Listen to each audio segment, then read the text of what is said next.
Hi friends, good morning. ఈరోజు మన వీడియోలో base line test score card రీసెంట్గా ఎఫ్ఎల్ఎన్ టెస్ట్ జరిగింది కదా మనకి. దానికి సంబంధించి స్టూడెంట్స్ స్కోర్ కార్డ్ మన ఈపీ యాప్లో ఏ విధంగా చూసుకోవాలనేది ఈ వీడియోలో తెలియజేస్తాను. ఒకసారి చూడండి. ముందుగా మన పర్సనల్ లాగిన్ అవ్వాలి ఈపీ యాప్లో. అందులో టీచర్స్లోకి వెళ్ళాలి, మళ్ళీ అందులో సర్వీసెస్లోకి వెళ్ళాలి. సర్వీసెస్లోకి వెళ్ళిన తర్వాత లాస్ట్ని ఎఫ్ఎల్ఎన్ స్కోర్ కార్డ్ అనే ఒక టైల్ ఉంటుంది. దాన్ని ఓపెన్ చేస్తే మనకి స్టూడెంట్ కార్డు ఓపెన్ అవుతుంది. మన పాఠశాలలో ఉన్న తరగతులు వారీగా సబ్జెక్ట్ తెలుగు, ఇంగ్లీష్, మ్యాథ్స్ అలా విడివిడిగా ఎంతమంది రోల్ ఉన్నారో వాళ్ళందరికీ కూడా 3 సబ్జెక్టులు కూడా ఓపెన్ అవుతాయి.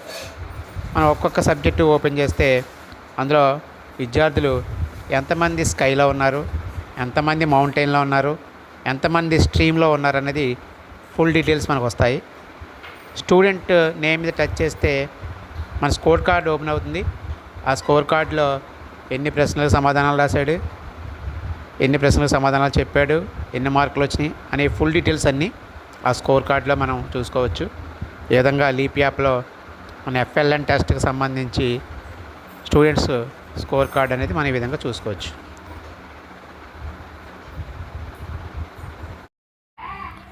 దీనికి సంబంధించిన గైడ్లైన్స్ కూడా రిలీజ్ అయ్యాయి. ఒకసారి తప్పకుండా అందరూ ఒకసారి చూడండి. Thank you for watching this video. ధన్యవాదాలు.